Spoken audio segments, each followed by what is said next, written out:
President Donald J. Trump.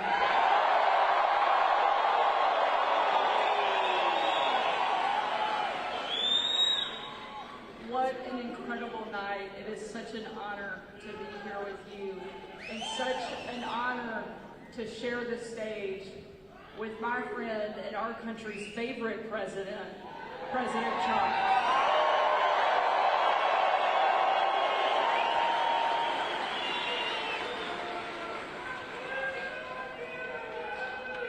You know, the left has tried everything they can think of. They've tried to impeach this president. They've tried to throw him in jail. And not once, but twice, 2 would-be assassins have tried to take this president down.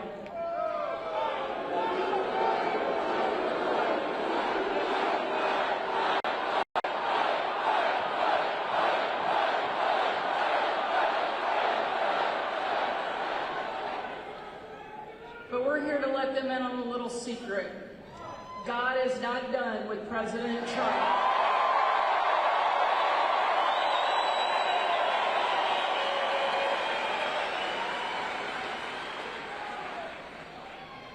He's the toughest guy I know, and he's the fighter that our country so desperately needs right now.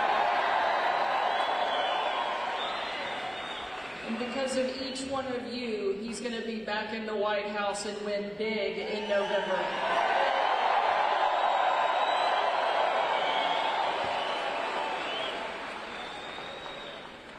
You know, I stand here tonight as the former White House press secretary, a job that I absolutely loved. And now, as the 47th governor and the first woman to ever lead my state.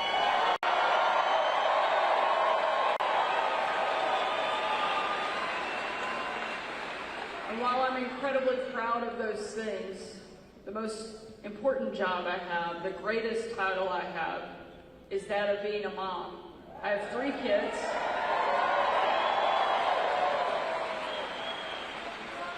That are 12, 10, and 9. And my kids serve as a permanent reminder of everything that is at stake in this country. And it's why I'm here tonight. Because I want somebody who's going to stand up and fight for my kids. And I know that there is nobody in the country more suited, more qualified, and more prepared to step in and lead and make our country strong, free, and great again as Donald Trump will.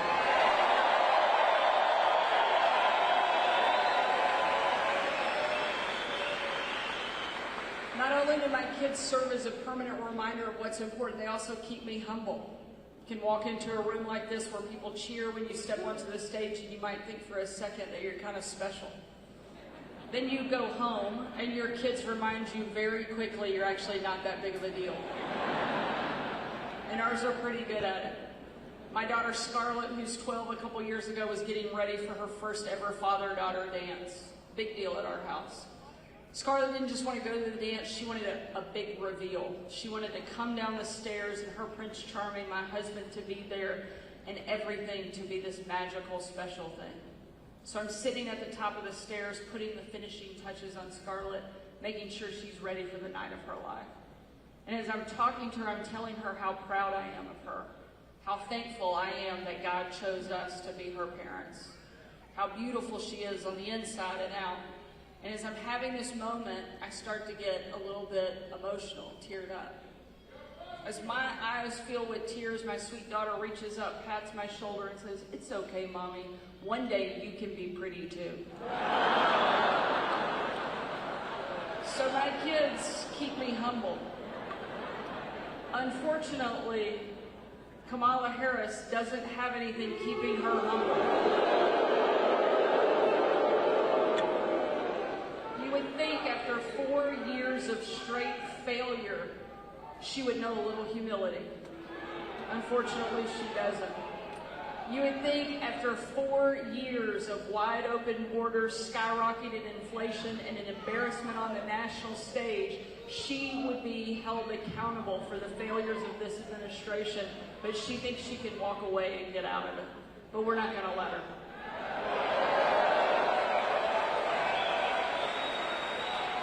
Because the future of my kids and the future of our country depends so much on who our next president is. It's why I know you're here tonight. It's why it is so important that we show up in the biggest way possible and send a very clear message. We are finished with the failures of the Biden-Harris administration,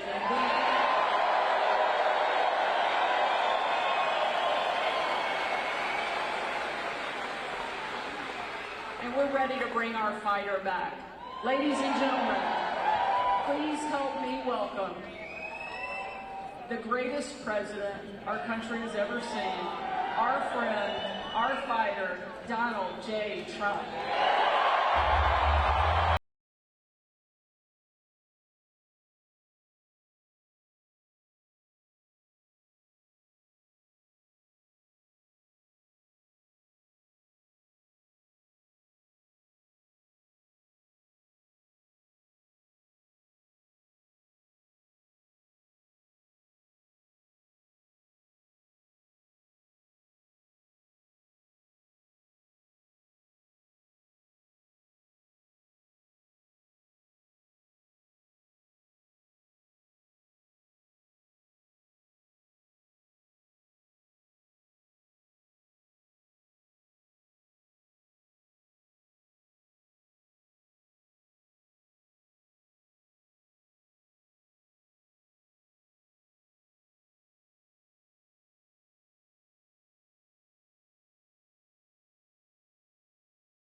Town hall. Town hall is supposed to have about 300 people. You have about 8,000 people here. And equally as important, you have about 8,000 people that are not here. They're walking away. But I think we have television outside, right? So they're watching from outside. Would anybody like to change places with them? I thought you were going to say that.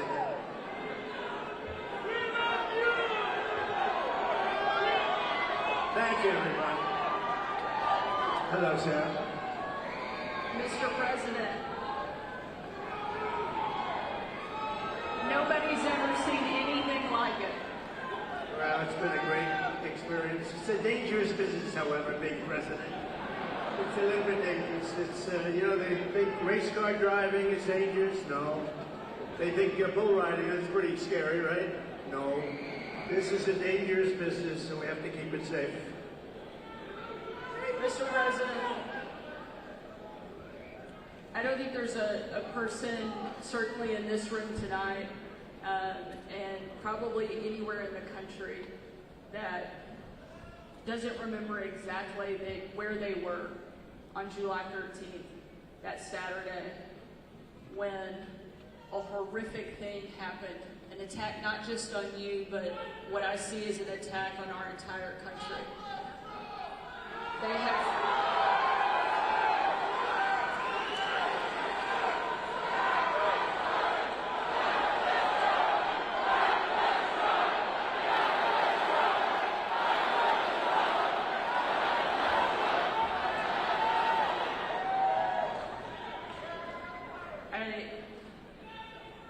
join with everyone.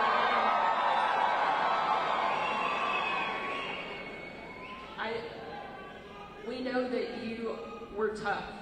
We saw it every day on the campaign. We saw it when you were president.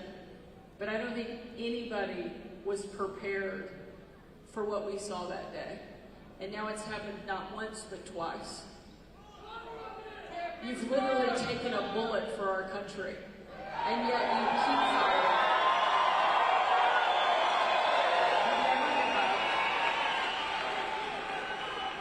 The reason that you're going to win in November is because America needs a fighter.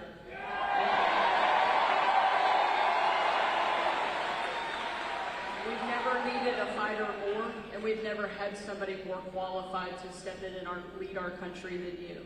I'd love for you to tell us why you want to be president, and why do you continue fighting even after they keep attacking you every single day? So, we ran, thank you everybody. A lot of love in this room. I love you. You love me.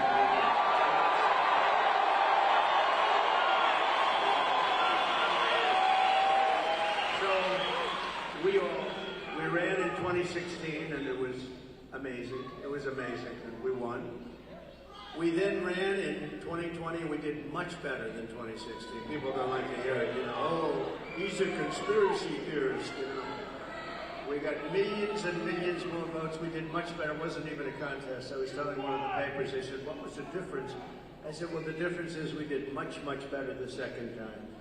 But we had a lot of things happen, and we know what those things are. So what difference? Because now in like 48 days or whatever it might be, we're going to do something that will be, I don't think it's going to shock the world actually. I think the world is going to be maybe prepared already. In Europe, they want it to happen.